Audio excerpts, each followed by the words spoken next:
Good evening. The League of Women Voters of Larimer County would like to welcome you to this forum featuring the candidates for the Larimer County Clerk and Recorder, Larimer County Commissioners of Districts 2 and 3, and for the District Attorney of Colorado's 8th Judicial District. Thanks to the City of Fort Collins for the use of this council chamber and to the staff for technical support. So my name is Ann Thompson from the League of Women Voters, and I will serve as moderator for this evening.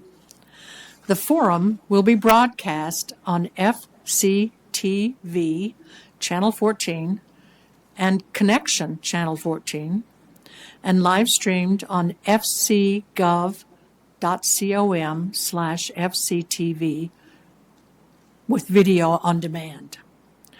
A recording of this forum will be available in a few days on the city's channels and website.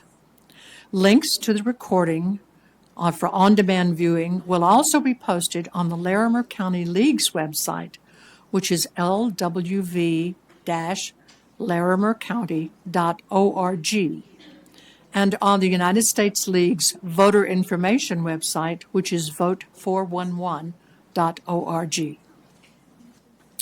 The League of Women Voters is a nonpartisan organization. We do take positions on issues after our organization has studied a particular issue and arrived at a consensus. I want to emphasize the fact that we are nonpartisan and we do not support any party or any candidate. Because this forum has candidates for 3 public offices, our time will be divided in proportion to the number of candidates. We'll start with the candidates for Clerk and Recorder, followed by candidates for Commissioner, and then for District Attorney. The candidates will answer questions solicited from the public and from League members. As you came in, you were given the opportunity to write questions on cards. Please indicate on your card which public office is being addressed in your question. League ushers will collect these during the evening if you hold them up or pass them to the aisle. League workers will sort questions to avoid redundancies. I will rotate the order in which the candidates are asked to respond and will repeat the question as needed. Except for introduction, each candidate will have 1 minute for a response unless I indicate otherwise in the interest of timing for the forum. Our timekeeper is Mary Bowman.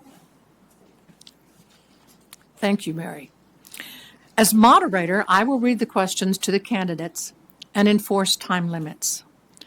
Out of respect for other members of the audience and the candidates, please silence all cell phones.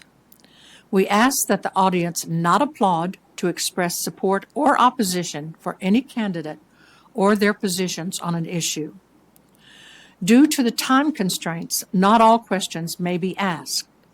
We do invite you to stay afterwards if you wish to ask questions of the candidates that may not have been read because of limited time for each segment of the forum. First, our candidates for the County Clerk and Recorder position. And now each candidate will have 90 seconds to tell us about themselves and make opening remarks. Tina? Thank you. Good evening. I'm Tina Harris. I am your Larimer County Clerk and Recorder, and I am also a candidate on the November ballot. My husband and I have been married. We just celebrated our 35th wedding anniversary, and we made this our home, Larimer County, our home 25 years ago, and we raised our family here. Things to know about me: 25 years ago, I started my career in the clerk's office, and through that, I've worked in many different positions, most of them leadership positions in recording, vehicle licensing, and elections. I am a certified election official here in Colorado, and then also a certified elections administrator nationally. In April of 2023, I was honored by being unanimously appointed to serve as clerk and recorder by our Board of County Commissioners. My experience in this office is really what sets me apart from others because I have a working knowledge, a hands-on working knowledge of the operations in the clerk and recorder's office. Thank you. Thank Hi, everyone. My name is Wyatt Schwenneman Curtis, and I'm running for Clerk and Recorder in Larimer County. And I want to thank the League of Women Voters for hosting this forum tonight. I was born in Westminster, Colorado, and have 12 years of restaurant experience. I was in the restaurant field for 12 years and managed restaurants for half that time, so for about 6 years. Currently, I work for Noosa Yogurt, which is a great yogurt company locally. And I've been with them for about 7 years. I'm currently their demand planner, which means I do data analysis and forecasting. And it allows me to be the true data nerd that I am. At the end of the day, I'm running for this office specifically because it is data oriented, and I love the data. I wanted to talk about a few things real quick. Something that I want to make sure that I do is that I'm transparent in elections, efficient in our processes, and accessible to the community. And I want to thank you all for being here. Thank you. And now the first question that we have for clerk candidates are from the league. And Tina, I'll let you go first on this question. Are there opportunities to improve election security and integrity in the county? Please explain. There's always opportunities, and that's something that we've really been focused on this last year since I've become clerk in 2023. We've revisited all of our elections, or all of our statutes and rules, and we have made some process improvements. Part of that plan has also been moving into our new counting facility. And I would say that would be the biggest part of it. As far as improving security, we just recently applied for a HAVA grant that helps us improve our surveillance because there's always new technology out there. And we coordinate and collaborate with our law enforcement partners to ensure the security of our election judges in our building. Thank you. Wyatt?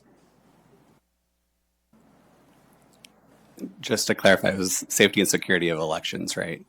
Okay. That's correct. So I think there's always room for improvement on the safety and security of our elections, especially this day and age when we are so scrutinized on how the process is completed. It's important that we're transparent in that process. I do love the fact that Tina and Angela have worked on getting the new elections facility up and running, which I think is a huge step to making sure that we have the elections run smoothly, but are also in a secure location. And at the end of the day, I would make sure that we're working with our county commissioners and our state to ensure that we have more procedures that we can implement on the safety and security of elections. Thank you, Wyatt. And I'm going to have the next question directed to you. So this is about voter access.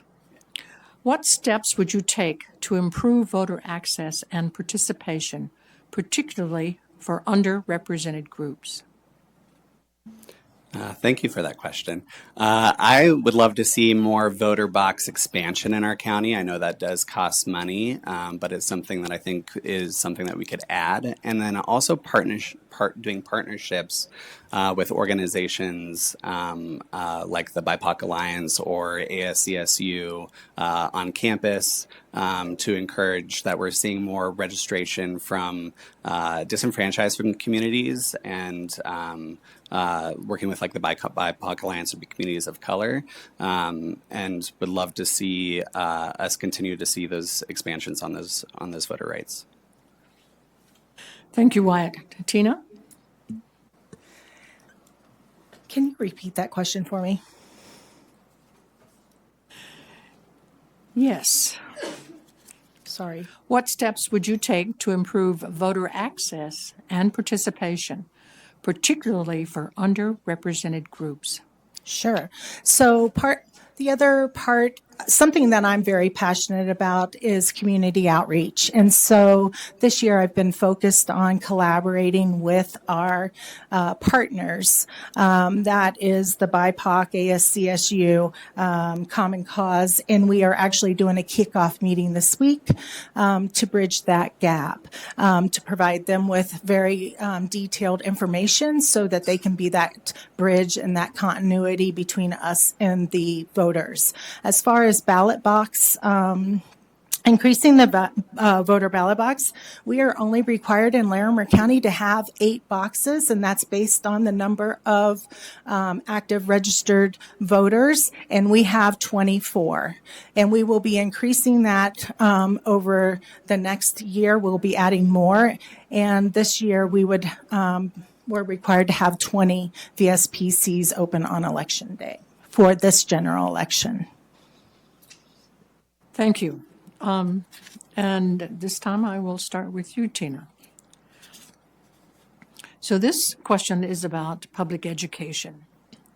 How would you ensure that the public is informed and educated about the services and responsibilities of the county clerk's office? Okay, so that is something I'm extremely passionate about. Over the last year, if you visited any of our festivals that we've had, like the Peach Festival, the Corn Roast Festival out at the farmers markets, you would see a booth. We're out there. We're out and we're engaging the public. I know that we're like a one-stop shop. We're the only gig in town, but it's really important that I bring the information and the services that we provide to the community.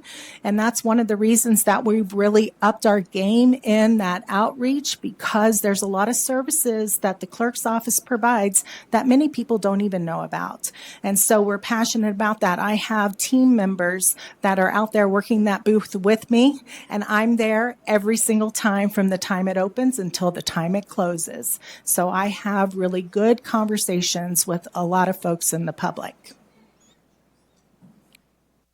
Thank you. And now Wyatt. Very similar. I'm actually glad to see that we're seeing increased communication come out of the clerk's office. This is something that I'm actually very passionate about and would love to see. I think it's important that we do educate the community on what the clerk's office does. A lot of people do not know what we do besides elections, and the fact that we also have the motor vehicle licensing department and the recording department, which includes like marriage licensing and passports, is huge. I would love to see an increased presence on social media, which reaches out to the younger community. And I'd also like to create a series on social media or YouTube that would be like an education series for clerks, where we do interviews with other clerks throughout the state or the Secretary of State or other elected officials. Thank you both. Wyatt, this is a question about efficiency. What changes could you propose to increase the efficiency of the clerk's office? I was actually just reading the budget, and I was looking at the times that the clerk's office does to keep an eye on like motor vehicle license registration. And I think they're doing a great job on efficiency, but I would love to see that we're making sure that we're getting out to the public and making sure that those processes are done effectively and in a timely manner. One thing that I would love to see is more boxes out in the community, and by boxes I mean motor vehicle licensing boxes. We have a few in grocery stores, and I think that'd be fun to see in more rural communities. And are we making sure we're being efficient in that process? Thank you. Tina.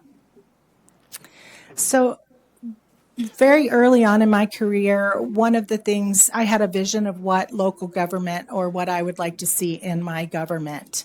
And that was, there were 3 things: efficiency, resources, and accessibility. And so I work every single day to ensure that we are looking at our processes from a very critical standpoint, really trying to remove the bureaucracy of some of the forms and the what you need to do in order to complete a transaction in vehicle licensing. Not only does that benefit you as a community member, but it also, reduces our wait times too. The other thing that I've implemented since becoming clerk is we've upgraded our phone system to have a callback feature. Implemented a callback feature, and at this moment we save you about 70 hours in hold time a month. Thank you both. Now, Tina, I'll have you go first on this question as well. This is a question about voting in jail. This is a league question. How should the county support access to voter education and the ability to vote for incarcerated individuals who are eligible? Sure. So this year for the general election, we will have in-person voting, and it's for 6 hours. And so we will have a team of judges, election judges in the facility, assisting folks who are eligible to vote. And then that's also providing them with the blue book, the Tabor notice, and really providing them with the resources that they need to make, their decision. Thank you. Wyatt? There we go. I'm actually glad this is something that passed the state legislature recently, and it's something as clerk, now that it is required by law. Obviously, we would be doing partnerships with the sheriff's office to ensure that we're making sure that the voters that are in the jail that are not found guilty of a crime yet can have access to vote and understand what they are voting for. So I think it's a good thing that we did that. Thank you. And Wyatt, I'll have you go first on this next question. Could you explain, and this is an audience question, what is a certified election administrator?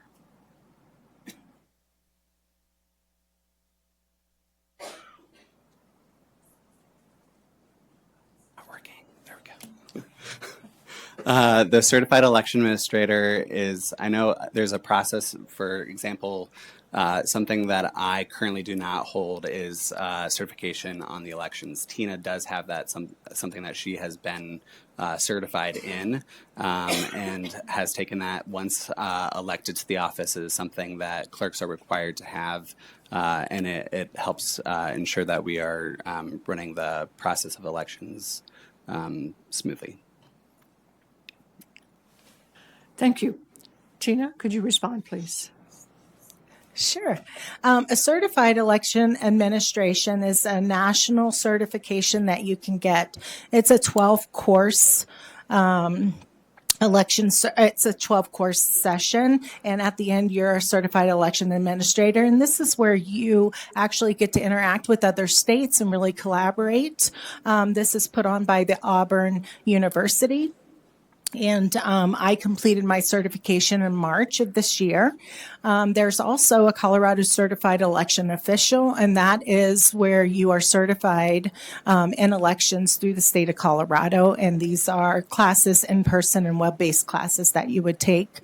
The CIRA certification, which is the Certified Election Administration, it's Elections Registrar Administration, that is something that you you travel, and your in-person classes, they're usually about, it's about a week of classes. Thank you, Tina.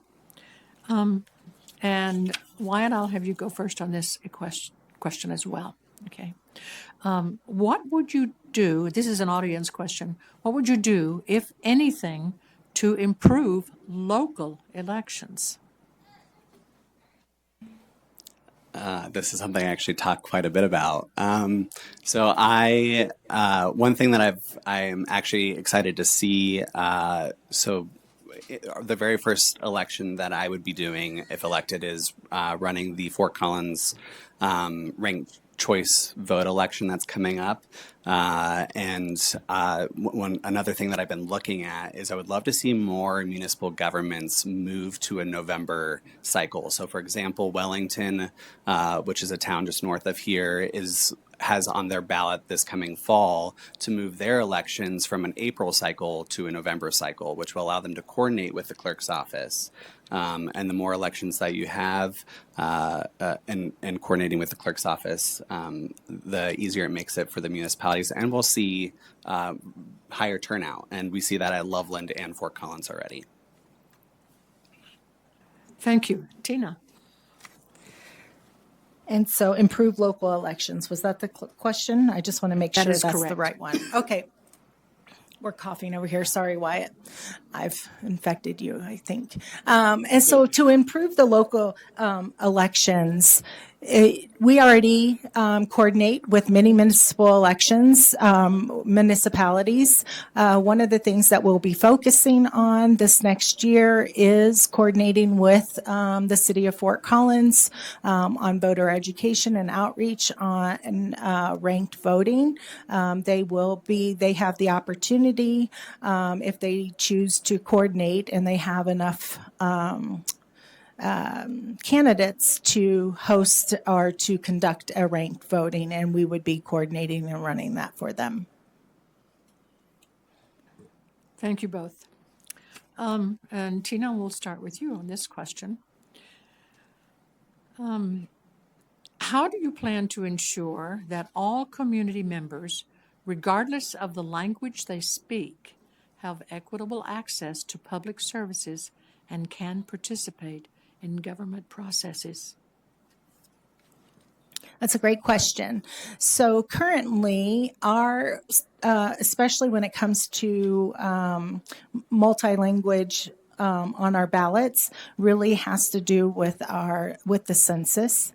And so at this point, Larimer County is not within that threshold. And so what we have, especially for elections, is we have a phone, or we have a number that they can call, and they will actually read the ballot to them. On our website, we have Spanish accessibility. We also have folks in our office that speak a second language, and we're able to provide those services by phone and in person. Thank you, Tina. And Wyatt?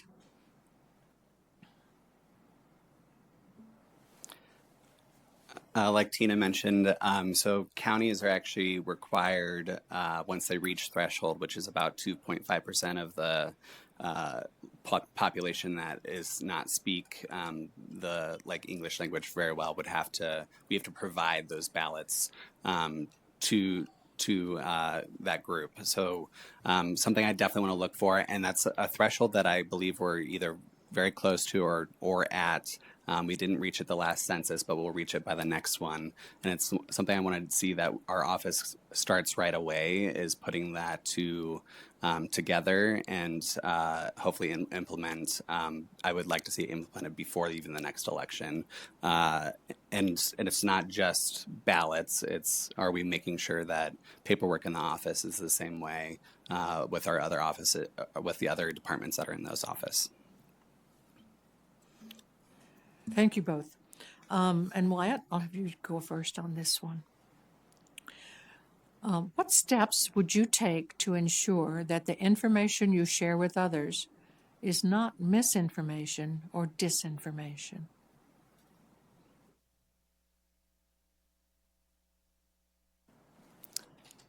That's a great question, and I think very prevalent to the national state of things that we live in right now.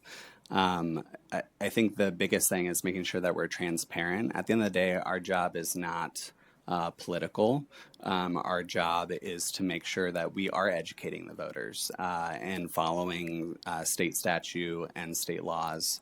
So I find it very important that we are making sure that we're always releasing the facts and trying to be as nonpartisan as possible when it comes to stuff, especially in the elections. Thank you. Tina? Sure. So the first thing that I do before I release any information is check the facts. That's very important. And it's very important to be transparent. If anybody has any concerns about anything that we do in our office, whether it's related to elections, vehicle licensing, or recording, my phone number is out there on the website. Reach out to me. I'm happy to have conversations to walk you through the process. I say to every single individual, get involved. It's very important to be involved, whether you are an election judge, whether you are a watcher. Election judges get paid, so I push that a little harder than I do a watcher. And but anyway, having that, being transparent, being open to conversations, and not, that's probably the key to the misinformation, making sure that's not there. Thank you both. Let's see. Wyatt, if you could go first on this question, please. Do you see a need for improvement or changes to current operations? And what would be your top 3 priorities if you were elected as clerk and recorder?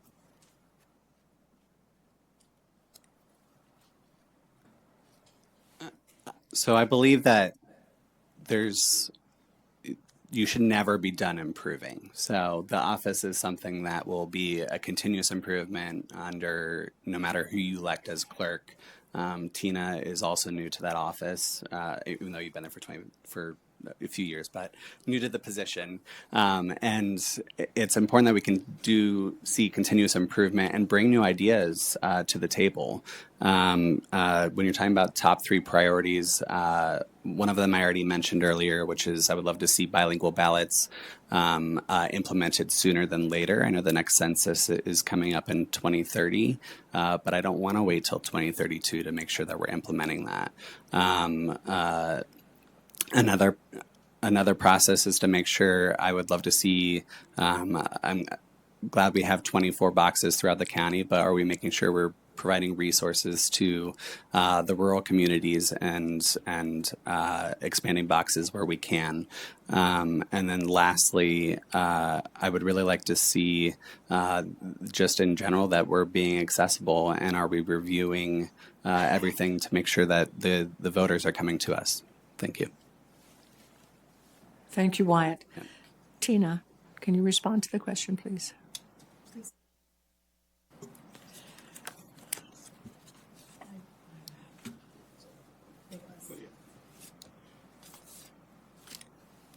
Yes, I can. Do you see a need for improvement or changes to current operations, and what are your top 3 priorities? Well, it's very important to change with the times. So that's my motto. I have been part of many of the innovations that you've already seen in the clerk's office. I was even runner-up for an innovation award not too many years ago. I'm going to say 2014, but I might be aging myself. So one of the things we've already implemented, since I've been clerk, I've already implemented many things like the recording activity notification, which allows you to get a notification in your email if a document is recorded. One of the other things that we're really focusing on this upcoming is really providing better data for elections. That is something we're hoping to get something rolled out very soon. The other thing that I would improve on is continuous community outreach and building relationships and partnerships with our community partners. Thank you both. And now the time for clerk and recorder questions is concluded. So now I'm going to ask them to take 1 minute for brief, pertinent closing remarks. And Wyatt, we'll begin with you. Thank you to the League of Women Voters for hosting this forum again. My name is Wyatt Schwenneman Curtis, and what you guys heard today is there's not really too big differences between Tina and I. At the end of the day, we are doing what's best for the voters. And I'm excited to bring new ideas and new perspective to the office, which I think is key to innovation.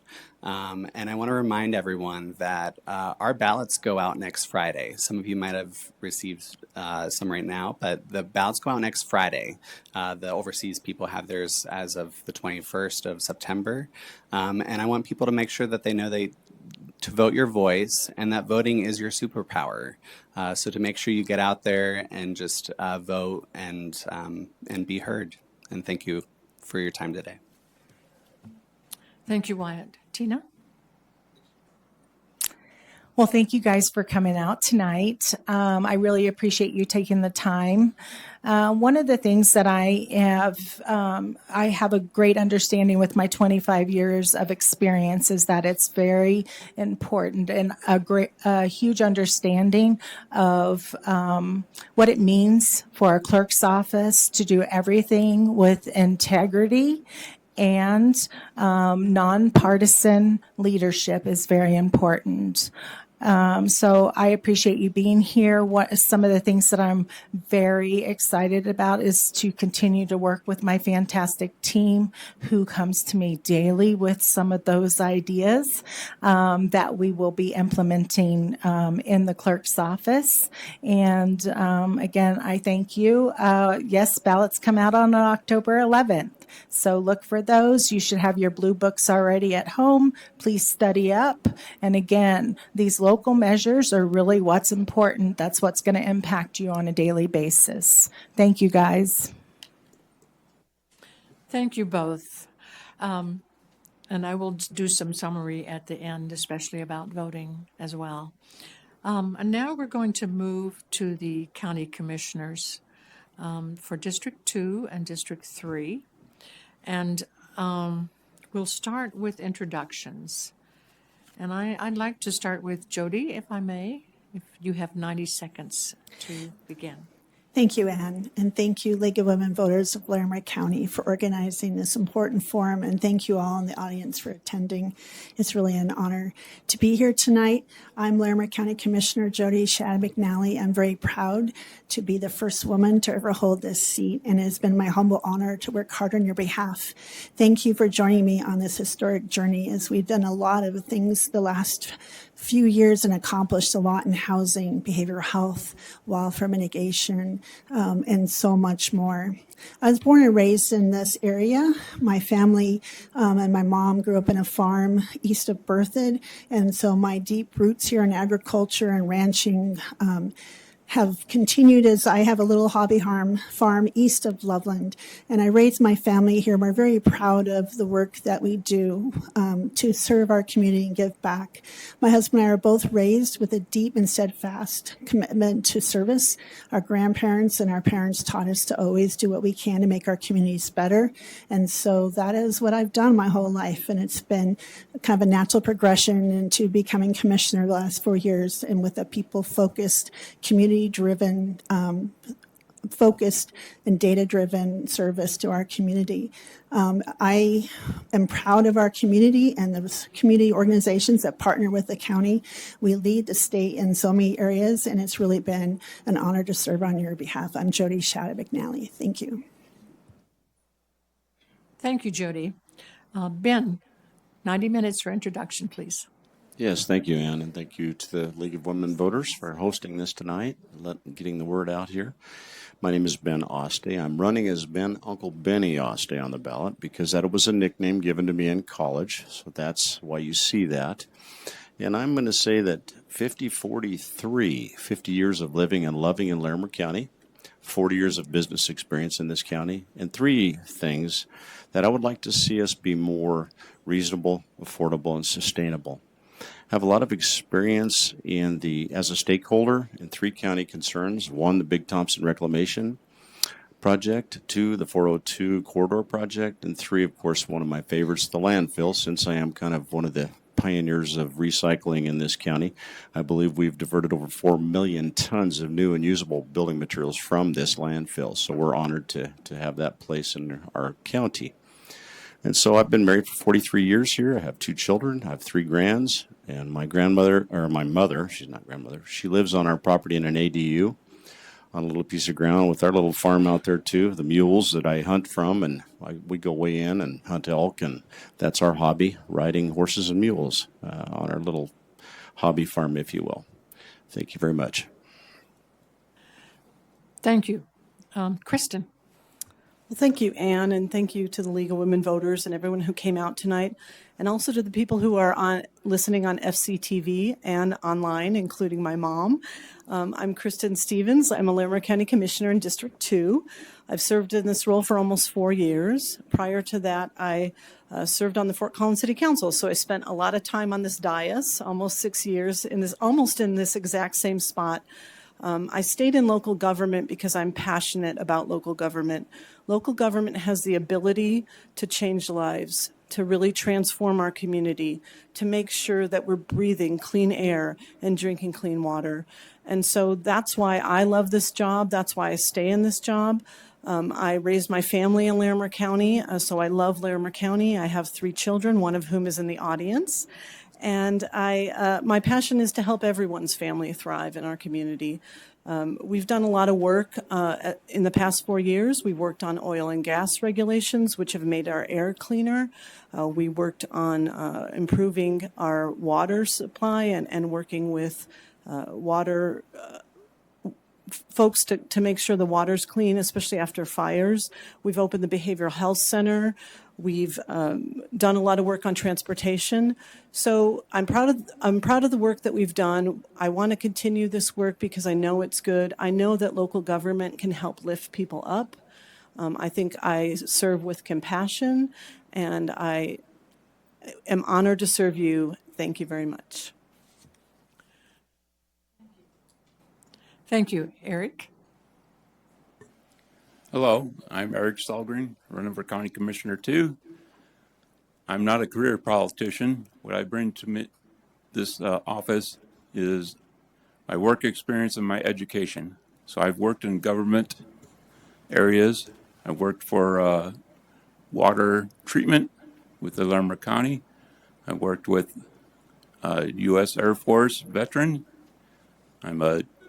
Also worked with Western Area Power Administration and CSU College of Business, and also Larimer County itself. And last but not least, but in the government realm, worked with the Colorado State Forest Service. So I bring all those experiences and leadership here. I've done a lot of budgets, and I've also have, through my work and volunteer time, I've done a lot of budgeting, and that's through those I just mentioned. And my volunteer work has been with Boy Scout Committee Chairman for a number of years.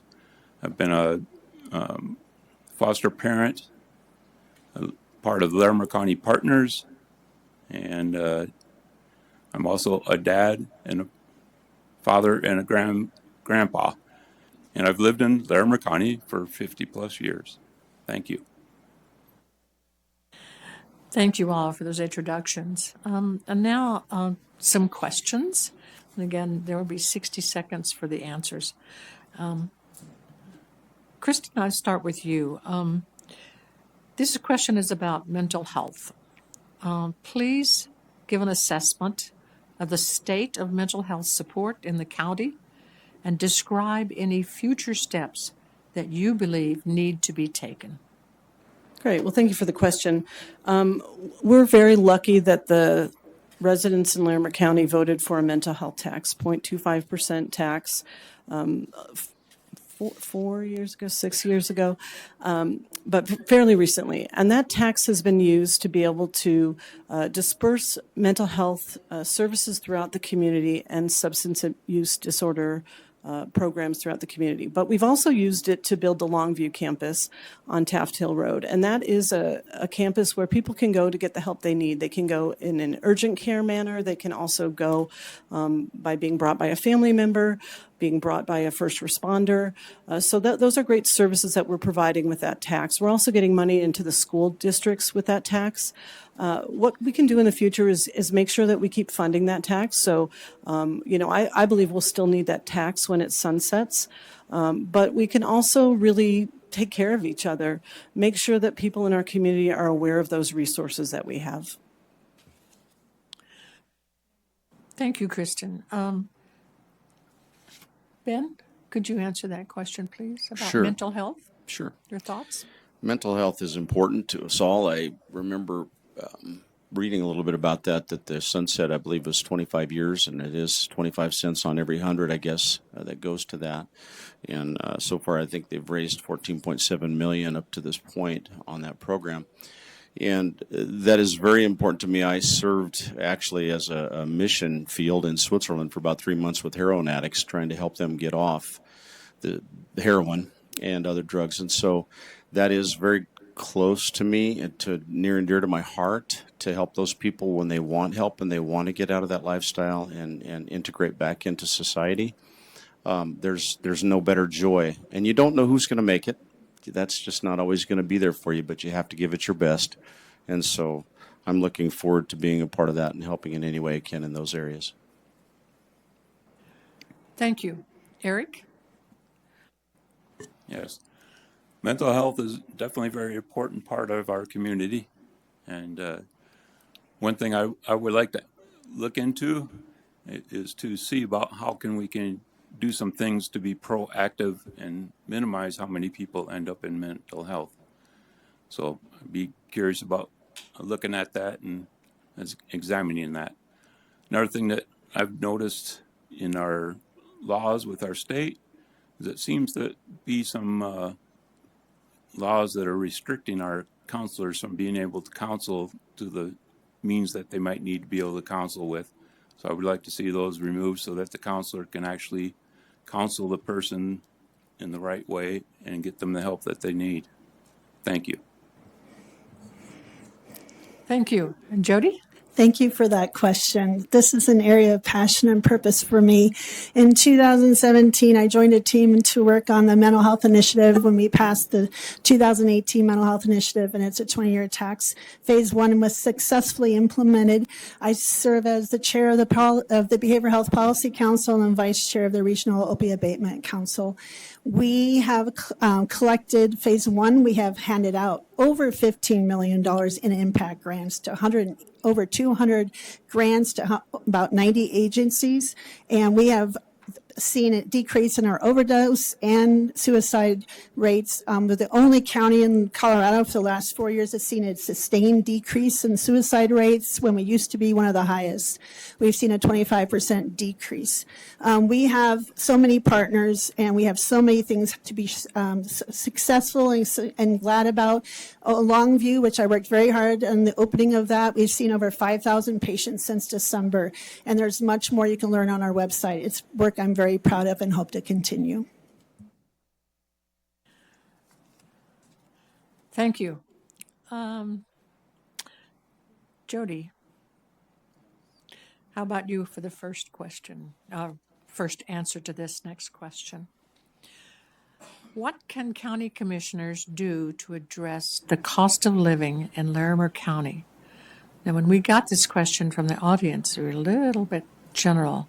We put it in a category of affordable housing. So address that and anything else that seems pertinent, please. Thank you so much. And this is a very complex question, and it's a very important question because we have employees and first responders and teachers who are not able to afford to live in the areas that they work. And there's over half the people traveling in and out of Larimer County to come to work. Some things we've done recently is we took off the sales tax off of diapers and feminine hygiene products. Larimer County commissioners have moved to take the sales tax off of tiny homes and mobile homes to help with affordable housing. We also are trying to attract businesses that have higher wages, and we have joined with the NOCO Ready to have a regional workforce development movement, which has been very successful because we see that it's better that our region works together. We also are waiving our private activity bonds with the Housing Catalyst, and we've been able to increase affordable housing units, especially in Fort Collins, in the hundreds of units. And that's just some of the things that we can do, but we're always looking for ways to help make Larimer County more affordable. Thank you. Thank you. Kristen, could you respond to that, please? Yeah, Anne, can I ask her, did you say you wanted us to focus on affordable housing? The question was so general Okay. that we thought maybe a target, that seems to be the most expensive thing in. Sure. Collins, And since so. we only have a minute, that's what I'll focus on then. Okay. So we've actually, as a board, done a lot of work on affordable housing. We have used a lot of our American Rescue Plan dollars to help with affordable housing throughout the county, including Estes Park, Loveland, and Fort Collins. We also hired a housing stability manager, and that's a person who can really help us develop a housing plan that will help our residents. So some of the work we've done with that is eviction protection, but also identifying some gap funding. So when people are rehabbing affordable units, they can rely on some of those dollars. So there's a lot of work to be done in affordable housing. We're also looking at measures to protect mobile home parks. Mobile home park zoning so that they can stay as affordable housing in Larimer County. In the county areas, mobile home parks are the largest form of naturally occurring affordable housing. And so sometimes those residents need not only help preserving their parks, but with quality of life issues. So we're concentrating on all that and much more. Thank you. Thank you for your response. Ben, thoughts on cost of living focused Sure. on housing? Yeah, this one here. My father came over on the Queen Mary in '57 as a Swiss immigrant with $500 in 2 suitcases. Hence, we could only afford actually mobile homes. And so they brought one from Detroit, where I was born, out to Colorado. And actually, we lived in 3 trailer parks and 3 separate mobile home parks, from Evans to Lafayette to then Loveland, where we settled. And I have some ideas. I have been thinking about this since we had this forum 4 years ago, actually. This has been around for a while and beyond. And I believe that it'll probably look like taking us out of town a ways where we can put the infrastructure in that's affordable. We can size down the water taps. I have a lot of ideas to be announced later in this respect, because there's nothing like the look on someone's face when they buy their first home, first-time buyers. Thank you. Thank you to all of you for your responses on that. Eric. Thank you, Tina, for keeping me on track. Thank you, Eric, Tina. you get a chance to Right. respond to this question. Yeah. In my looking at affordable housing and things like that, I think one of the things that our commissioners can do is what a lot of us need to do is I think we need to look at our budget and do what we can to stay within our budget and not be a part of raising taxes and asking for more money to help out with things. I think it would be a good first step is for us to be an example to the community and staying within our budget. And of course, actually, I'm done. Thank you. Thank you very much, and I apologize for the omission. We'll start with you for the next question, please, if you don't mind. Water issues. So this is a question about the flow of the Poudre River. Is impacted by if the flow of the Poudre River is impacted by the Northern Integrated Supply Project, what can the county do to address that impact? Well, what I'm not familiar with, the Northern Colorado, whatever you said. Yes, NISP. It's noted as the Northern Integrated Supply Is Project. that part of transportation? No, Northern Integrated Supply Project for the water. Okay. Well, the other, I was at a meeting about the Glide reservoir. Is that part of this? I assume. I know it's also part of this. I'm honestly not sure. Okay, well, I'm pretty sure it is a part of this. I was at a meeting that was talking about the Glide Reservoir project, and they've been working on this since 2003, and they've been watching the Poudre River water flow levels, the highs and the lows and the mediums and all that stuff.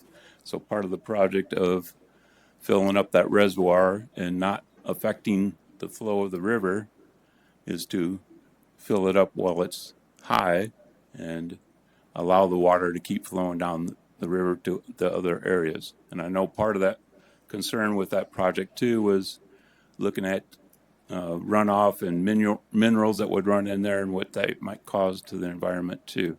But the others, it sounded like a great presentation. It was a 3-hour presentation given to us in a 1 hour. Thank you very much. Thank you. Kristen, could you answer that question, please? Yes, I can. So, we are concerned about flow in the Poudre River. I mean, the flows will likely decrease because of climate, because of some of the water projects that are being contemplated. And so I think it's something we need to pay attention. There are nonprofit groups that are working together to increase the flows. That's something you have to go through water court to do, though. And so it becomes tricky, but I think there's a real desire to increase the flows, to make sure we have a healthy river, to make sure that fish can spawn, to make sure that we have animal habitat available. So it's something that we're concerned about. We at the county are working on a water master plan. It's really a plan to gather all the water providers in Larimer County, of which there are more than 100, and talk about some of these issues like river health, like drinking water supply, drought plans, conservation programs. And it's a big undertaking, but it's something we felt as the county we should do because we are conveners in the space, we're leaders in the space, and we really need to concentrate on the health of our environment and our river. Thank you. Jody. Thank you. Water is a big issue for Larimer County. I'm going to be cautious that I won't comment on these specific projects because the county might be in some litigation things from previous boards that I can't, to be careful, I don't comment. But in regards to the health of the river, one thing that serving on the Colorado Forest Health Council, I've been appointed twice by the governor to serve on that, and I chair the legislative committee, which is also focusing on forest health, which is a link to our watershed health, which is the areas that where your water comes down, because the snow melts, comes down through the watershed into the river. And we've had 2 major fires this year, and we had the Cameron Peak fire, which has damaged all those major watersheds, which means that when the snowpack melts, there's no trees to shade that. The water melts quicker and it comes down and through the river quicker and then out of the county. So we have a lot of things to do to work with our nonprofits, subject matter experts, about the importance of the health of the river. And it is a concern, and our water master plan is also looking at those details. It's important work, and it's a very complex topic. Thank you. Ben. I sat in many, many hours in meetings and shadowed all 3 of the commissioners 4 years ago when I ran in 2020 in this commissioner campaign. And it was equally compelling on both sides of this issue. It was amazing, the Poudre and the storage of the Glade, which has been going on for 25 or so years. And I remember realizing that, also seeing the letter that Governor Hickenlooper at the time had signed off, and he was actually endorsing and behind the Glade. Now, I asked several times about that Glade and the water has never we've never missed our obligations to our neighbors to the east, which is amazing, all these years. And so the water that goes down, that is in fact our water, is going downhill, and we could store it, which would also help. From what I noticed and learned at the Horsetooth Reservoir, the Horsetooth, we tap that water and use that water when the sanitation or the water district was clogged up with ash from the fires. So it was quite handy to have that water. What if we didn't have the Horsetooth water? So just a thought. Thank you all for those responses. So I'm going to start with you, Ben, this time. This one has to do with building permits. This is from the audience. The building permit process has become lengthy and burdensome. Would you plan to streamline this process to encourage economic progress? I would love to be a part of that. I call it the cut the red tape. And there's one implemented in Colorado that I've been looking at as a model to apply to this situation. When I was a contractor as a young man years ago, it used to take 6 months to a year. Now I've been hearing for years, 2 to 3 years. Yesterday, I heard from a developer that his company has been working on something in Larimer County for 4 to 5 years. Some of the corporate and mom and pa's, which are the backbone of our community and our income, have left our county. They've gone to Boulder. It's easier to work in Boulder. Other counties, Pueblo. We're losing folks, and I don't want to see a continued exodus of those people and what they bring to our community. So I would love to be a part of streamlining again. I know it can be done. Thank you. Thank you. Eric, can you respond to that question, please? Yes, thank you. That's one thing when we've been out there talking to people that we are having problems with our permitting process. It does take way too long. I'm actually familiar. I talked to a developer who developed the same project, one here and one in Weld. He started the permitting here in Larimer, and he finished building the project in Weld before he even got approved to start building it here in Larimer. And I'm hearing other people that they're going other places. They're not building here because it takes too long to get permitting done. And I'm hearing that the homeowners are having problems getting permits approved so they can move forward. Thank you. Kristen, do you respond to that, please? I would, Anne. Thank you. I haven't heard of numbers as high as Mr. Oste said, but I do know that some people struggle through this process. I think there's certainly efficiencies that we can build in to make sure that we get people's permits quicker, but we don't want to undercut safety in any kind of way. So that's one important thing that we need to think of is safety.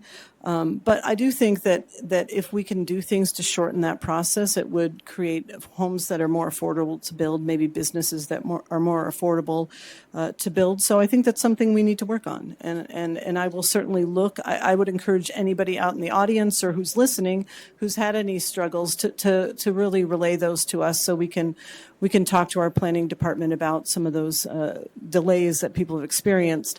Like I said, I haven't heard numbers as high as Mr. Oste said, but if people are having problems, you're always welcome to call the commissioners. Thank you. And Jody. Thank you for that question. So every year we have every department come in front of the county commissioners and show their metrics. And some of those metrics are times for a permit to get through the process, times for lines at the voter vehicle registration, all those things. And so we know that there has been times where we've had some longer days, we've had some staff turnover with retirements and things. And so, but I have never heard of years of getting a permit. We have had some delays because of safety concerns or reapplying for permits. Also remember we've had the pandemic and COVID and getting people out for inspections, but we are always a county of continuous improvement. And I do have some folks that call me and say, hey, my permit's kind of hung up. Can you ask a question? And I'll immediately contact staff and ask them to get back to that constituent. And so some of the numbers they've shared, we don't hear that, we don't see that, but we're always looking to make our process better, quicker, and more efficient. But yeah, safety and costs are always a priority. Thanks. Thank you all for those responses. This is somewhat related, but enough different that it looks like a pretty good question. This is about land use and zoning. And Kristen, I'll ask that you go first on this one. Do you think intergovernmental agreements, IGAs, with all local governments for land use and zoning is beneficial to all county residents? And why or why not?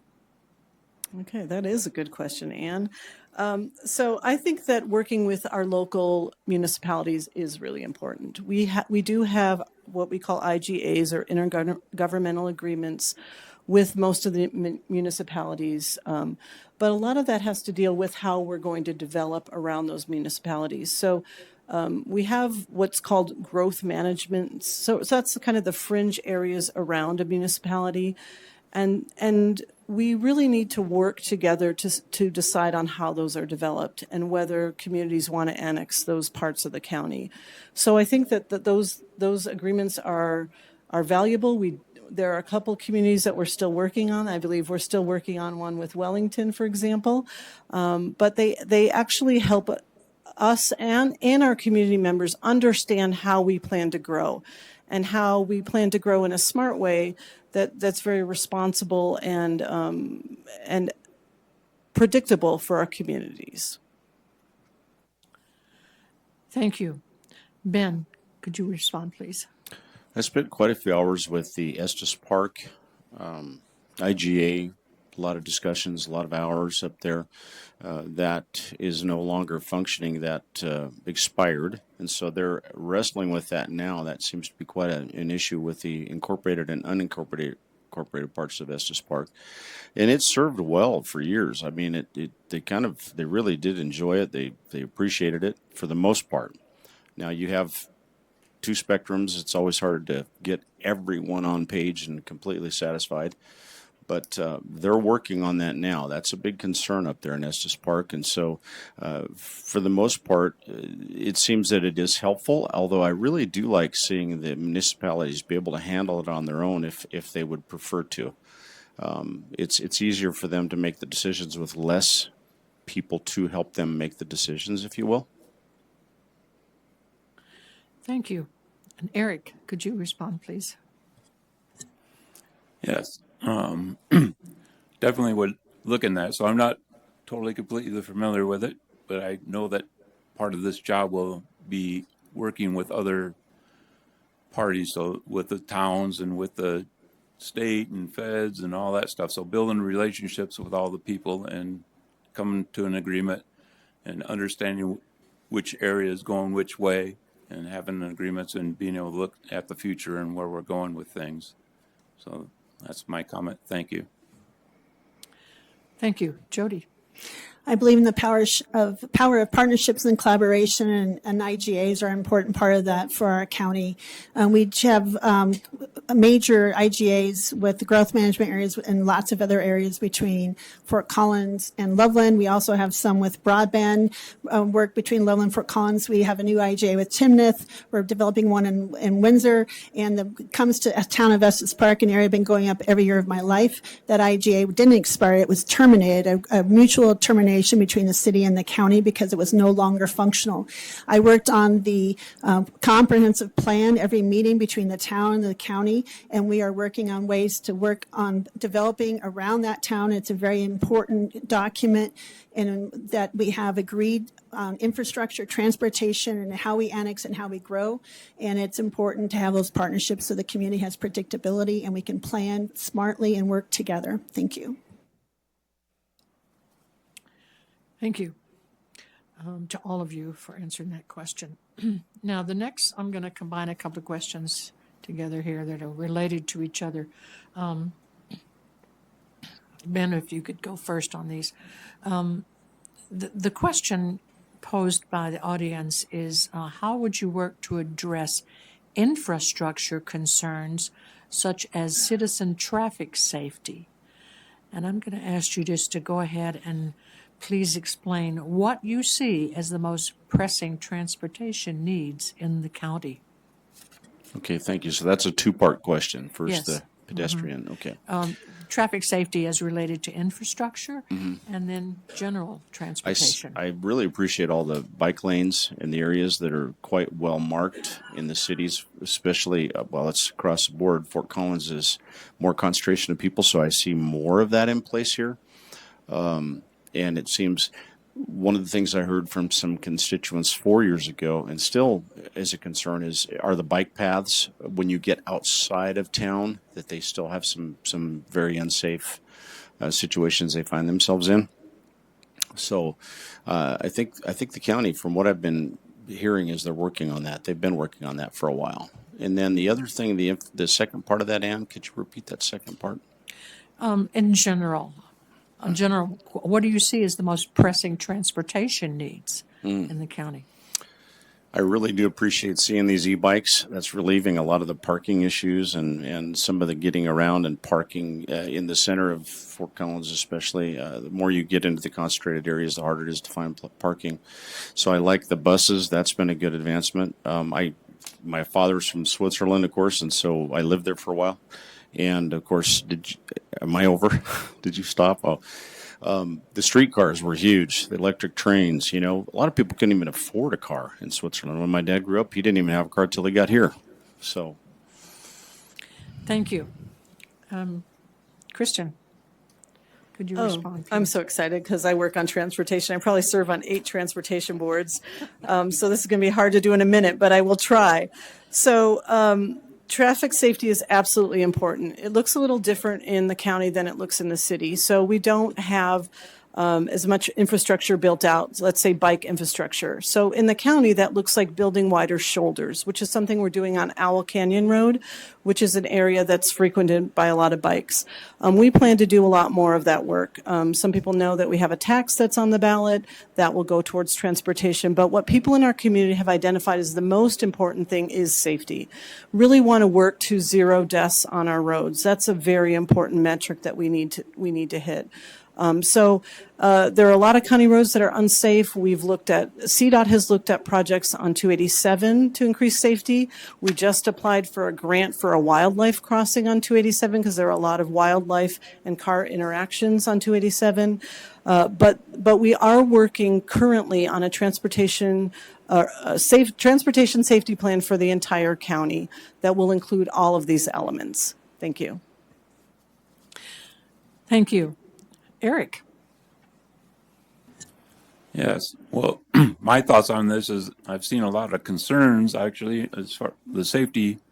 I've seen a lot of these e-devices because there's like e-bikes and there's like e-skateboards and there's all these different e-devices that are out there. Well, I'm unfortunately seeing those folks go down the middle of the road. Some of those have the ability to go 40 miles an hour, and they're doing it in our neighborhoods at 40 miles an hour in the middle of the road with no helmet, with just sandals on and stuff like that. So I see that as a huge safety issue. I also live at a 4-way stop, and they do not stop. And there's a big tree there, so there's no way that one of those directions that they could go through there and not get hit. So I'm really concerned about all that and addressing that. And it sounds like my fellow Ryan's are concerned about that too, but that's what I've seen a lot of. Thank you. Jody. Thank you for the question. Yes, we do have a transportation tax on the ballot, which is addressing infrastructure needs and safety. We have miles and miles of roads the county maintains, but there are also state and federal highways in our county. And so we've been working with our partners to address safety as we collaborate on I-25 with the lanes and passing. I think we've all seen a difference with that. We also are looking at safety on some of these areas that we study and look at the traffic deaths. We'd like to have those down to 0. We also have aging bridges throughout the county that we have to address, and that is a very high cost. But the other thing, we're widening shoulders, as my colleague mentioned, and I have seen that around my neighborhood. That's only for biking and running, but also just to give more room. Also congestion. We need to address congestion for our commuters. I experienced that going back and forth to my work as your commissioner. In our arterial roads, we need to address those and taking the pressure off because those are very congested and that leads to a decrease in safety. Thank you. Thank you all for your responses. I'm going to combine a couple of questions together here, and I would kind of like to allow 90 seconds, if you could, please, for these. We have some questions, all 3 from the audience, and I can read it again if you want to make sure. Jody, why don't you go first on this one? How will you ensure that you're representing all citizens, regardless of background and difference of opinion? And in that same context, how will you protect women's health care rights in Larimer County? And in that same vein, how will you protect LGBTQIA plus rights in Larimer County? Thank you for that question. I might have to ask you to clarify, so we're answering all three. Can you repeat that first part again, please? The first part is general, being sure that you represent all citizens regardless of background or difference of opinion. So I like to use the word resident because we have people, we feel like residents is more inclusive. And I travel to literally every corner of the county every year. It's actually quicker to go up to Wyoming to get up to the northwest corner. I meet with people at coffee shops, whether there's 1 or 2 or 10. I meet people at their homes. I'm up on their properties. And we're meeting people where they're at. We meet people in mobile home parks. We meet people on their farms. And we try to have language justice. My colleagues and I were just at a meeting where we had translation services. And so we try to meet people where they're at. And when we take those stories and those feedback where we go, we have an EDI board, Equity, Diversity, Inclusionary Board, where we reach out to folks to have representation from all areas of the county. We try to have multiple voices in a diverse group. And we listen to them and listen to their meetings. We have them look at our policies, look at some of our buildings, and also help us with our proclamations. And they give us a lot of feedback. When we talk about reproductive freedoms, we don't have a lot of oversight, commissioners, but I'm very vocal and an advocate for protecting freedoms in general, especially reproductive freedoms and women's right to privacy. It's really important for me and for my daughter for her to have the same rights that I had growing up. And when it comes to our LGBTQIA plus community, I have lots of friends and folks, and we try to make sure that we're being inclusive and standing up with proclamations, showing up events, and being very present and aware. Thank you. Thank you. Ben, could you respond to that sort of complex question? And I'll repeat it if you need it. There we go. Yes, I look at everyone the same. I treat everyone the same. I am non-judgmental. I look in their eyes and I appreciate all humankind. Whatever their choices are, I celebrate and actually respect them as an individual and how they choose to live, where they live, whatever their feelings are, their rights, that's called personal rights. I mean, and so freedom to choose, freedom, period, is the American way. So I have family and friends very close to me and dear to me that live all lifestyles and have chosen that. It doesn't change my love for them. So I hope I answered everything, because there was a couple of different angles to that. But thank you. Eric, could you respond to that question, please? Yes, I'm for that too. So, as I said in my opening, that I am an Air Force veteran. I went overseas and I defended our Constitution, which gives freedom to everybody. So it doesn't matter how you live your life. That doesn't matter to me. The fact that you're here and the fact that you might be in jeopardy of something, that's a concern. And I would definitely do something to make sure that everyone is able to live freely and to be safe.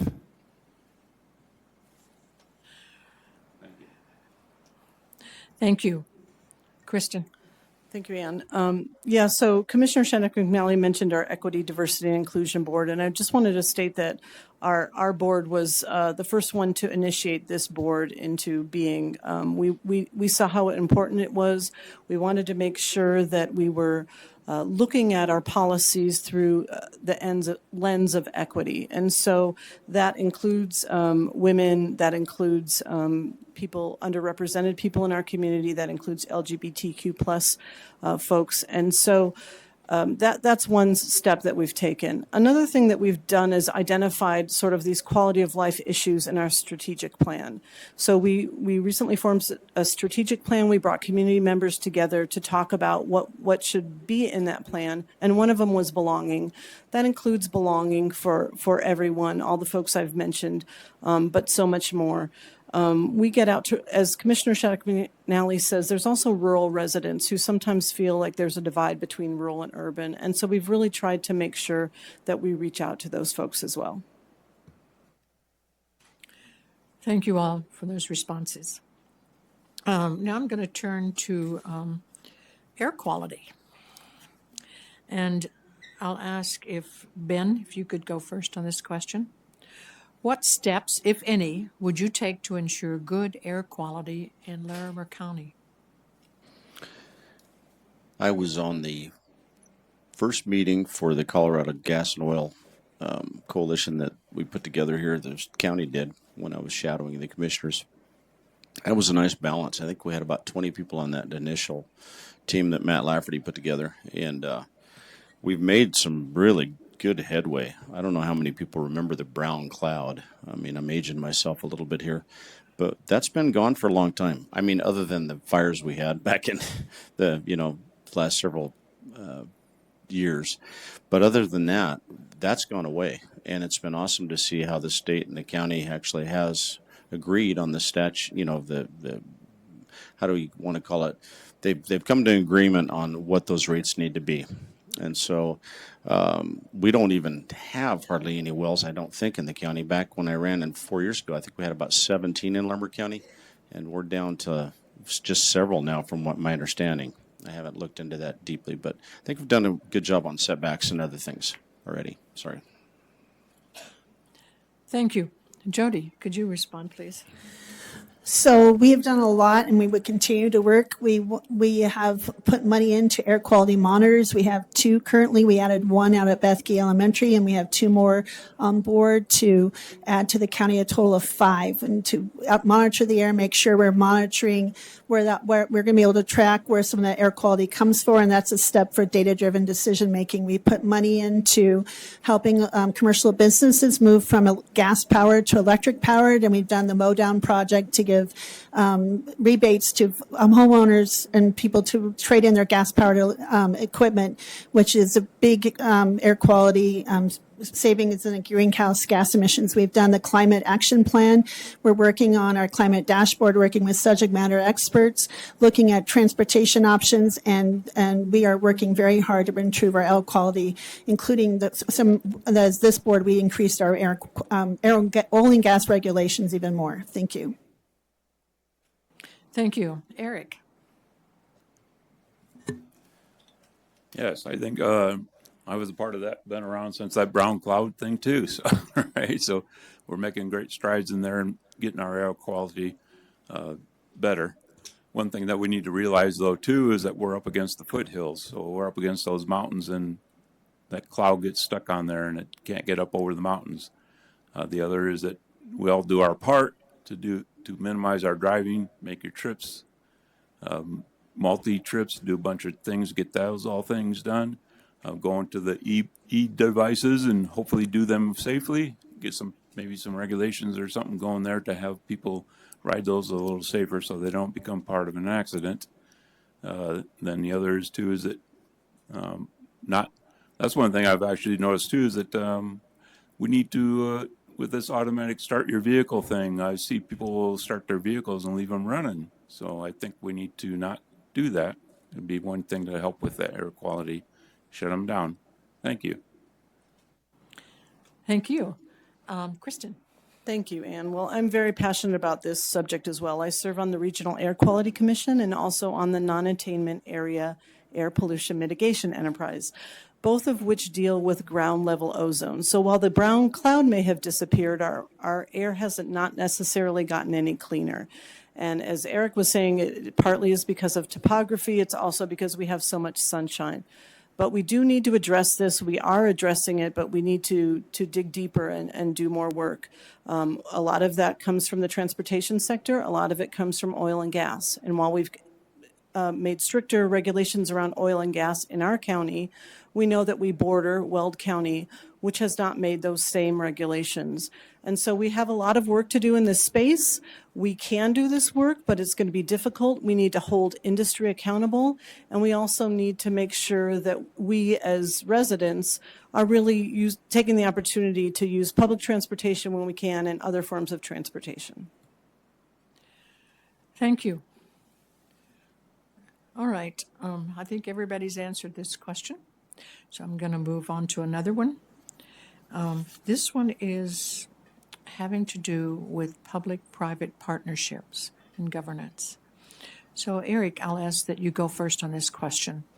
How do you evaluate public-private partnerships, and overall, what is the role, how do you view the role of the private sector in county governance? Okay, I actually kind of think about that a little bit, but okay, so you're talking about having a private industry doing something with the public. Public-private partnerships. Public-private partnerships. Okay. That's a very good question. So I haven't really looked at that, but I see that it can be a positive thing. The others assess it and see what they're doing and are they coming up to an agreement and doing what needs to be done and be agreeable. So the biggest thing with all those is building a relationship that works and the people work together. About all I have on that. Thank you. Thank you. Kristen? Yeah, so I think there's a place for public-private partnerships, but I don't think we should use that as a solution for everything that we do. So I'm thinking about, we have really great partnerships in our economic health and workforce areas. We want to work with the private sector to talk about jobs and what kind of employment people need and what kind of skills that their workers might need. So that's a space where we really interact a lot with private. There's spaces where we just don't want private companies in our space. And I think about community corrections, jails for profit and people that do that kind of work for profit. That's just not the Larimer way. We like to do things our way. We want to have control of that. We want to be able to initiate programs that we think are beneficial and that will help people heal in our jails and our community corrections program. So there's spaces for public-private partnerships, and there's a lot of spaces, including, I believe, the landfill, where we really want to have control over some of those processes, and we don't want to hand that over to a private company. Thank you. Ben? Yeah, I'm not positive about this, but I know Republic, the trash service Republic, has just gotten the contract for Fort Collins City here on the trash rubbish removal. And I'm not sure how those numbers looked. It's been a decision that's already made in terms of the trade-off, because sometimes these private sectors they can provide services that are more reasonable and maybe takes less of the tax burden from the county in this case. That's what we're talking about. I know that we've had the best tip rates for many, many years at our county landfill. And back 4 years ago, I know that the current director at Gillette, I think his last name was, I haven't seen him for a long time. He's been gone for a while. But he had managed to save about $50 million at that time, which was great. Did a great job, good stewardship to buy the land for the new build out. So as far as other services, I'd like to look at it. It's not always the best fit, but there are times when other services are more efficient and less costly. Thank you. Jody? So we have a process we have considered over the last few years, a few different public-private partnerships. And then we have some policies and criteria, and we want to make sure that we're being good stewards and transparent about taxpayer money, because that's when it comes down to it. This is your money, your taxpayer money. And if this is not a good deal for taxpayers and providing efficiencies, then we probably would not pursue those, and we have not done that in the past. There are certain things, I agree with my colleague, Commissioner Stevens, that we don't want to privatize things because it doesn't really have the best outcomes. We keep community corrections and our community justice alternatives in-house, and we have the best outcomes and data in the state, and that makes it better for our community. So we need to take it case by case basis, make sure we're being good stewards of taxpayer money, and making sure we understand what the partnership would be and how it would be important for both the private and partner and the public sector to win in that. And it's important to make sure you're very critical of that partnership. Thank you. Thank you all for responding to that question. This will be a quick round, which is agree or disagree. And that this statement is ranked choice voting would improve voter turnout. Ben, what is your thought? Disagree. Jody? Agree. Kristen? Agree. And Eric? Disagree. Thank you for those responses.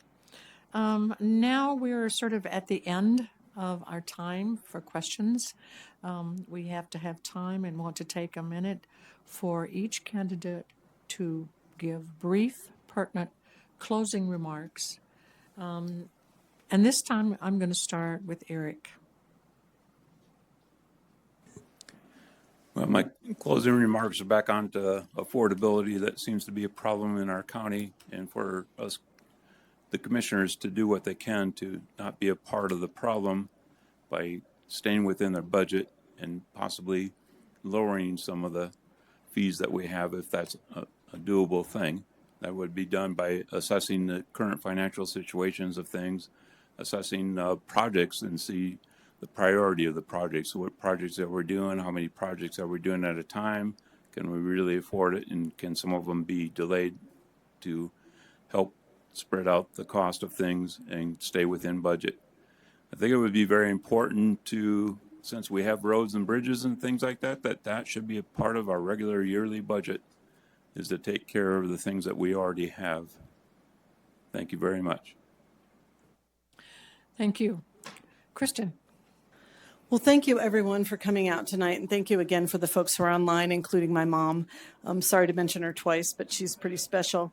So I'm Kristen Stevens. I'm a Larimer County Commissioner. I love the work that I do. I love taking care of this county and the people who live in this county. It has been a true honor and a pleasure to do so. I'd love to continue the work. I loved answering the questions tonight because it was gives people a flavor of all the kinds of work that we do in the county. There's a wide breadth of work we do. You have to have a lot of experience and a lot of just really interest to sort of dig in, and that's what I really love to do. My goal is to make a livable Larimer for everyone. And so I want to make sure that people are included in the process of governing and policy making. And I would love to continue. I asked for your vote tonight. I will say we do balance our budget every year, so that kind of came up, and I wanted to straighten that out.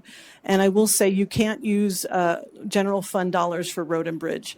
But other than that, thank you all. Have a great night. Thank you. Ben? So I'm actually a conservationist. I conserve everything that I'm given stewardship of, whether it be water, air, money, which would relate to the budget. And I have listened to the people, 2 ears and 1 mouth, for 4 years since I lost in 2020. And they've been asking me if I would run again for 3 years. Tens of thousands of people. So I hear the voices of the people. I want to serve them, and I'm looking forward to the opportunity to do that. So I would like to ask them for all their consideration of what they've heard tonight, and call me if they have any questions. And I thank you for having this again tonight. And just to straighten one thing out, there's a lot of permits given. The question is they're taking too long to approve. That's the real thing that I've been hearing from the people. Now, this is just from the people. Many, many stories. Thank you. Thank you. And Jody? Thank you. Thanks again to the League of Women Voters and the volunteers for organizing such a great forum, and thank you all for participating. It's really been my honor and privilege to serve as your Larimer County Commissioner. We serve the whole county, and I love this county, born and raised in this region, and I'm super proud to be on this historic journey with you as the first woman ever hold this D3 seat. I love boots on the ground, local government. We impact your daily lives. We can make a difference. I love to see people in the grocery store, on the hiking trail, and out at festivals, and just hearing about what impacts their daily life, what is important for them. And I love hearing from folks how our behavioral health initiative and our center has saved their life of their child or helped them get through a tough time. I believe that this takes experience, and we've done a lot of great things, and you need to understand the whole county and understand how the county government works. And I also just want to say that the shared partnerships, stories, and the deep connection in this community have shaped my tenure. And it's been my honor. I'm Jody Shadow McNally. I hope to earn your continued trust and support. Thank you. Thank you all. And now we will take the last segment of our forum this evening, and we'll hear from candidates for District Attorney of Colorado's 8th Judicial District. And I'm going to ask you for 90 seconds of introductory statements, experience, that kind of thing. Dawn, could you go first, please? Absolutely. Thank you. Thank you, Ann and the League of Women Voters, for having us tonight and for being able to share our vision and values for what we are looking forward to for the District Attorney's Office in the next 4 years. My name is Dawn Downs. I'm running for District Attorney here in the 8th Judicial District. The 8th Judicial District encompasses all of Larimer and Jackson County. For those of you who don't know, it's a judicial district and we prosecute for both counties. I am running as an unaffiliated candidate because I believe that politics should not play a role in what the district attorney does and the decisions that are made. The decisions that are made need to be based on what our community needs, what keeps us safe, and seeking justice for victims.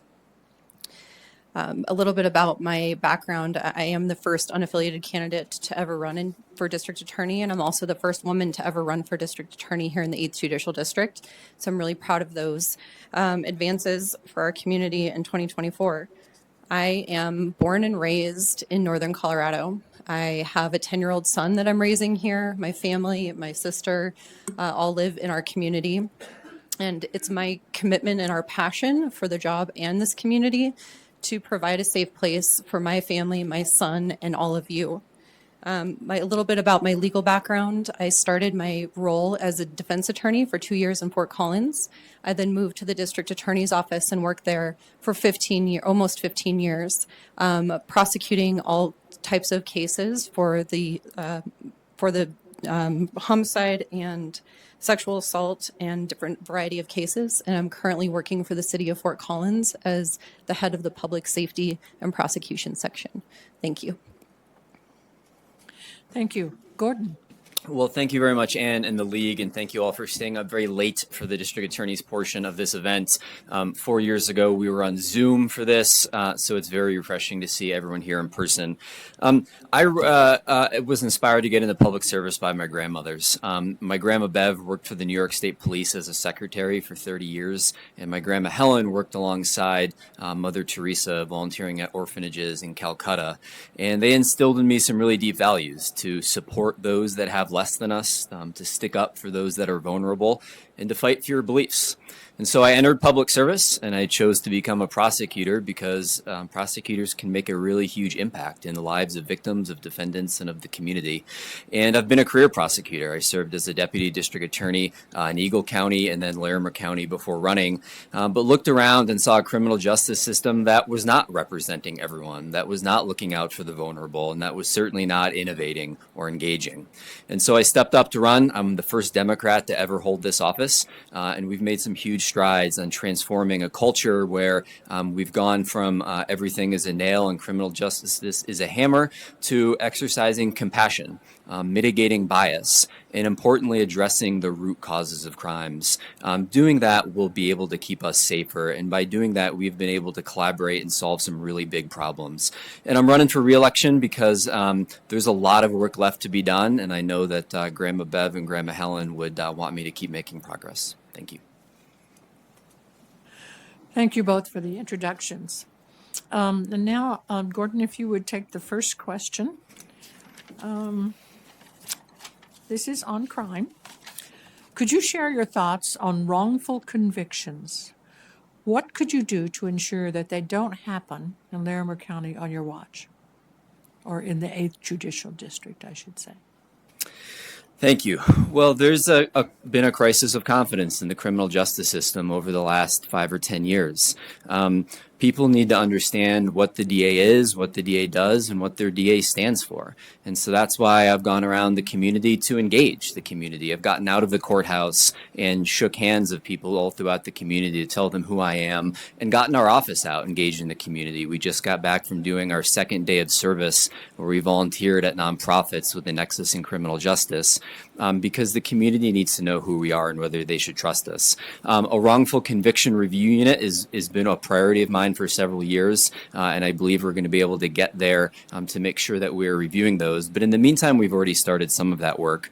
There's been a recent story about some real failures with the Colorado Bureau of Investigation with their DNA analysts, and so we've taken it upon ourselves, not because of any law already mandate, to start reviewing those cases, reaching out to defense counsel, reaching out to defendants, and making sure that if there are any wrongs, we right them. Thank you. Dawn, could you address the same question, please? Thank you. Wrongful convictions are, a prosecutor's worst nightmare. I'll be honest. It's something that we all strive to never happen under our watch, and it's something that we need to take very seriously. We need to have experienced attorneys in the courtroom. We need to have people who are trained. We need to have people who can identify gaps and see issues when they are occurring and identify if defenses apply. And we need to have a really good experienced prosecutors to identify those cases at the time that we're filing them and throughout the inception of the case through the trial. We also need to work on conviction integrity and have a conviction integrity unit that we have not seen come to fruition yet, but something that can identify and get a group of people looking at these cases and identifying gaps and being transparent with people when things are not going well and when they're not what they seem. And we need to make sure that people understand and that we're not afraid to do the right thing at all costs. Thank you. And Dawn, I'll have you go first on the next one as well. What are your plans to address? Would your plans be to address gun violence in our community?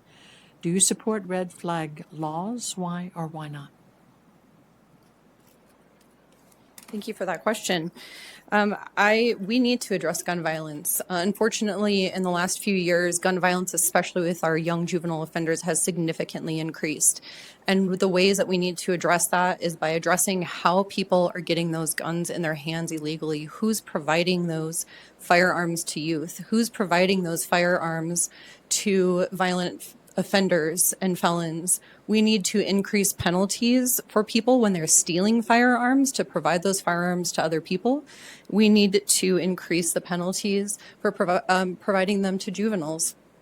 And we need to support red flag. I do support red flag laws that exist right now. There are a number of checks and balances in place. And since its inception, there has been a lot of oversight, and I have not seen it overused. But we have some people with significant mental health issues that we do need to make sure are being addressed and not harming our community members when they're really significantly at risk. Thank you. Gordon. Thank you. Well, I've personally worked to expand our red flag laws a couple of years ago so that now a wide range of folks on the ground, teachers, mental health professionals, can actually utilize those laws. And we've also implemented the red flag law at the district attorney's office. I've also worked on safe gun storage so we can get guns out of the hands of juveniles and criminals that are not allowed to have firearms.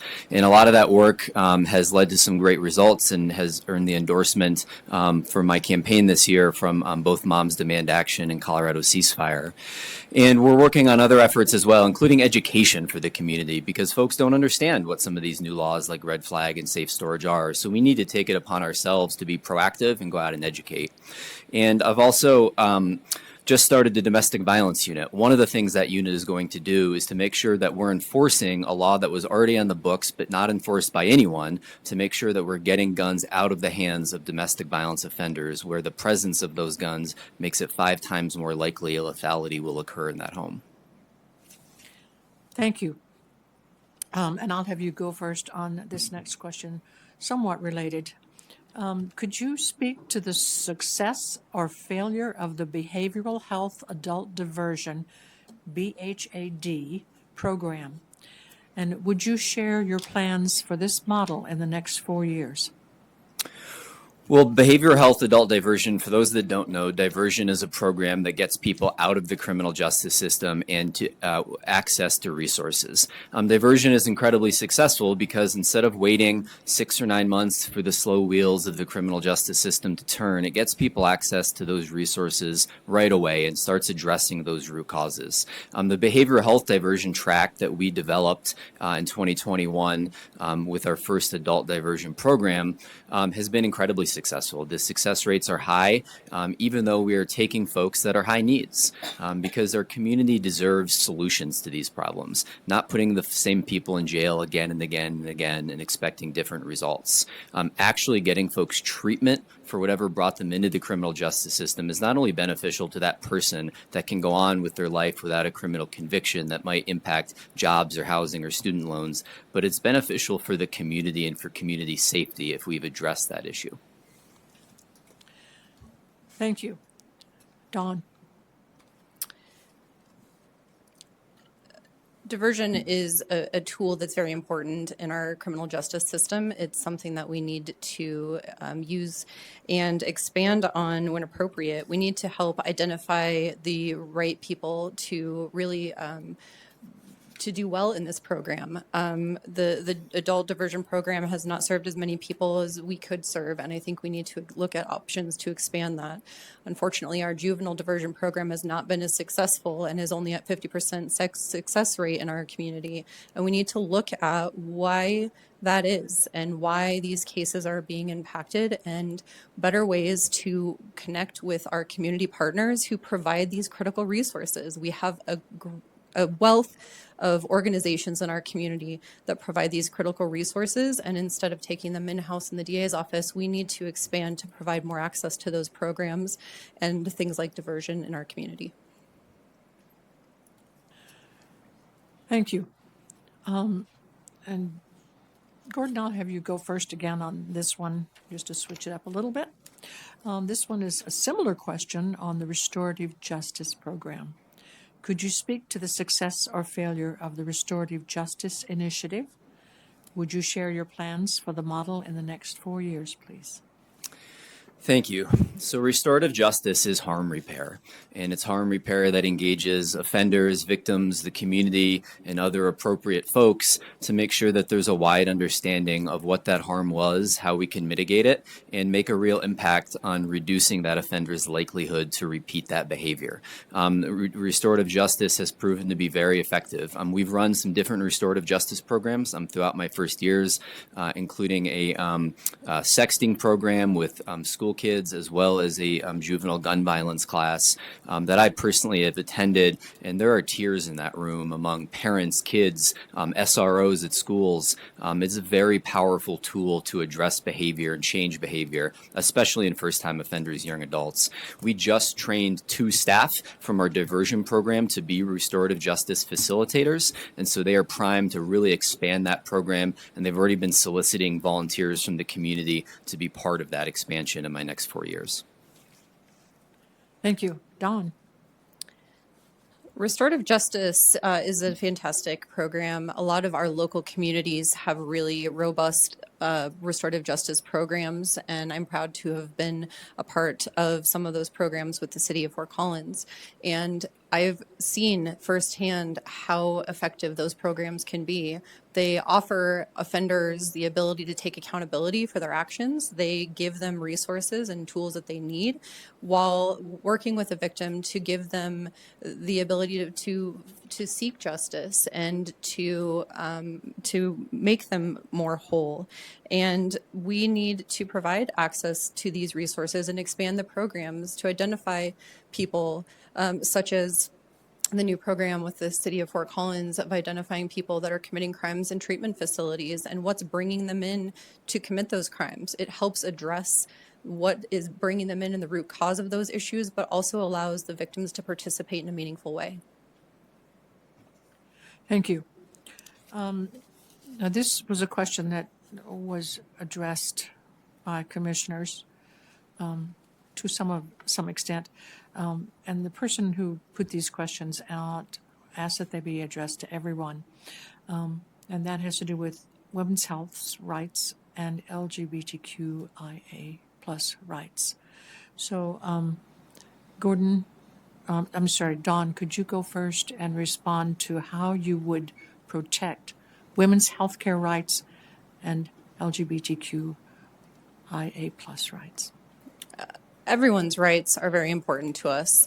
And I have family that is members of LGBTQIA community, and standing up for all members, not just our LGBTQIA members, but all members of our community is very important. We need to make sure that we all have rights and they're upheld. I support women's rights. I support a women's right to choose, but it's really not an issue for the district attorney's office currently because it's not illegal in the state of Colorado. So we aren't prosecuting doctors and women right now, and it's not on tap to be illegal. So the district attorney's role is very limited in that respect. But I do think we need to provide better access to education and to allow people to have more information and more resources to make the choice that is most impactful for them. But we all have rights, and we need to stand up as a district attorney for everyone's rights and hold those accountable when they impede on our rights. Thank you. Gordon. Thank you. Well, LGBTQ plus rights are incredibly important. What I hear from folks in that community are they don't feel like they've been heard or represented by law enforcement or district attorney's offices in the past. We need to right that wrong. They are a vulnerable community that has not had the access to criminal justice that others have had. And so I've tried to bridge those gaps. We've expanded our ability to prosecute hate crimes, bias-motivated crimes, and I've personally worked on that expansion bill at the Capitol, and I've recently been endorsed by Rocky Mountain Equality. Women's reproductive rights is an incredibly important issue, and it is absolutely at issue in the district attorney's office. It's going to be on our ballot this year, whether it's going to be in our Constitution, and until it is, it could absolutely be made illegal in Colorado. Nevertheless, we have Project 2025 and President Trump, or former President Trump and Senator Vance talking about federal authorities coming in to impact reproductive health care here. After Roe v. Wade was overturned, I stood up and said, I will never prosecute women or doctors for reproductive health care decisions, not just because it's the right thing to do, but because there is a criminal justice nexus. If we're telling victims of sexual assault that we may be targeting them for prosecution, they're not going to come forward on what is already an underreported crime. Thank you. This is a question about DEI, diversity, equity, and inclusion, and language justice, equality. Again, it was asked previously, but it is intended for all candidates. And Gordon, could you go first on this one, please? I'll read it again. How would you plan to ensure that all community members, and that would be in your jurisdiction, regardless of the language they speak, have equitable access to public services and can participate in government processes? And I'm sorry, that was a two-part question with a DI component as well, or? Yes, well, it's essentially on language justice. Okay, specifically. Okay. Well, thank you. So language justice is very important. You know, in the court system, the judicial branch handles interpretation. But on our end, when we're meeting with defendants or victims, that's something that we take very seriously. We've tried to recruit folks that speak Spanish because that's certainly far and away our most utilized language.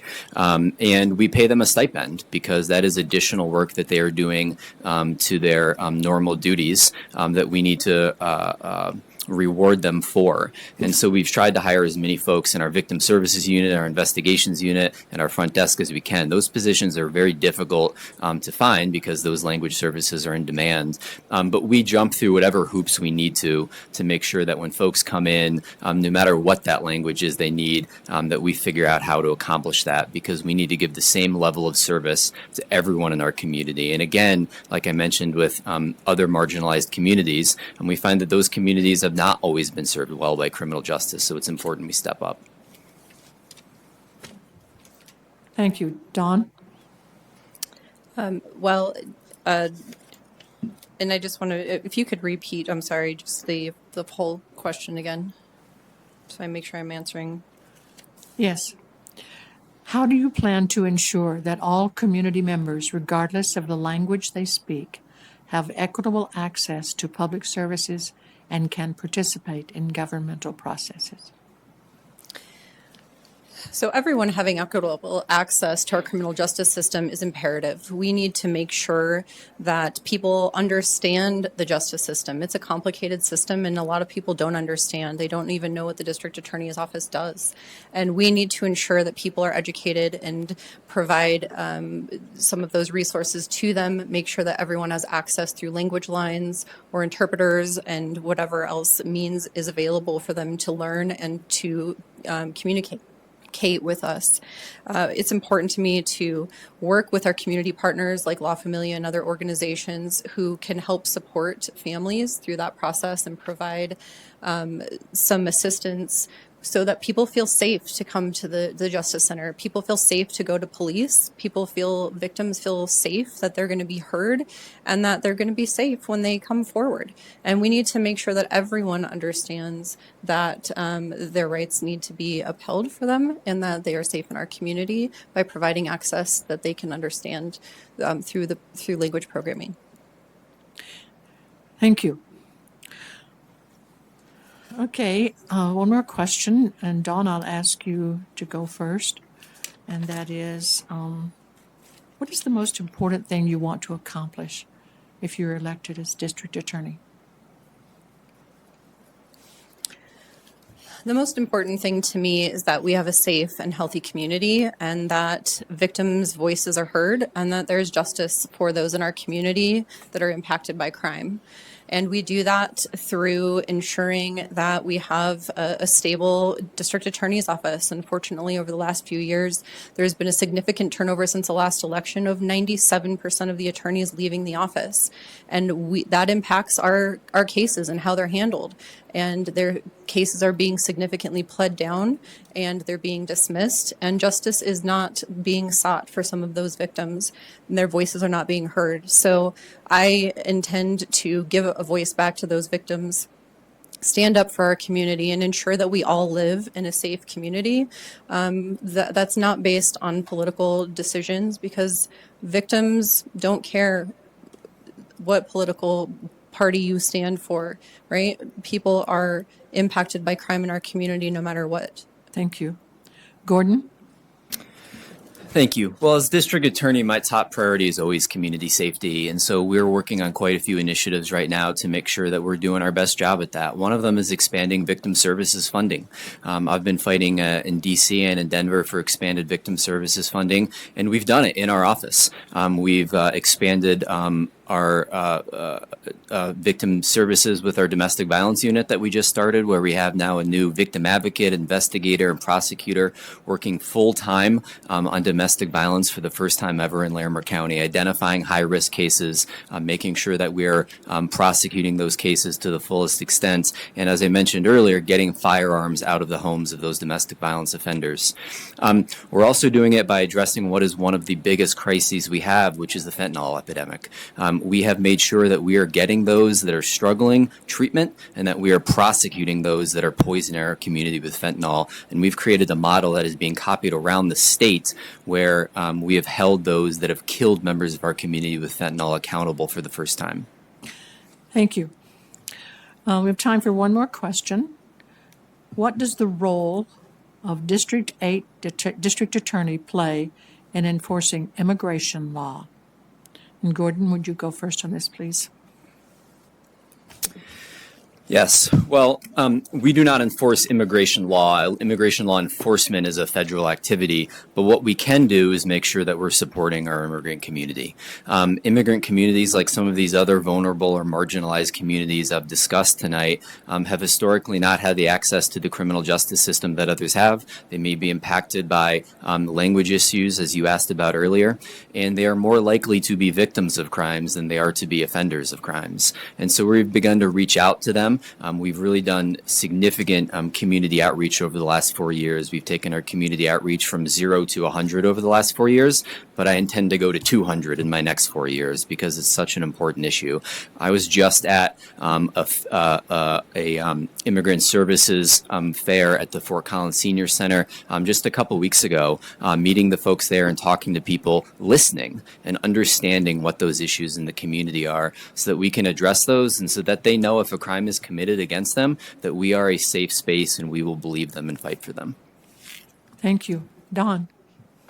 Thank you for the question. I would agree with Gordon that the district attorney's office does not play a role in the immigration and deportation of individuals. That is the federal government's role. So it doesn't play a role in the DA's job. But what our job is to do is to, like I said before, make sure that victims feel safe and heard, and that we stand up for their rights if they are victimized, and that they feel safe to come forward regardless of where they're from. But we also need to hold people accountable and for the laws that we have in the state of Colorado. And regardless of where you're from, we have the laws that apply, and they apply equally to everyone.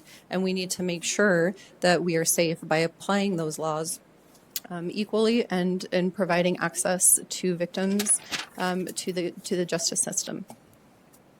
Thank you both for your responses. So now we are going to give you an opportunity for closing remarks for 1 minute. And let's see, we'll start with Gordon. Thank you. As your district attorney, my job is to keep this community safe. And I know the best way to do that is by addressing underlying causes of crime that will make sure that victims, the community, and the defendant all have proportional treatment.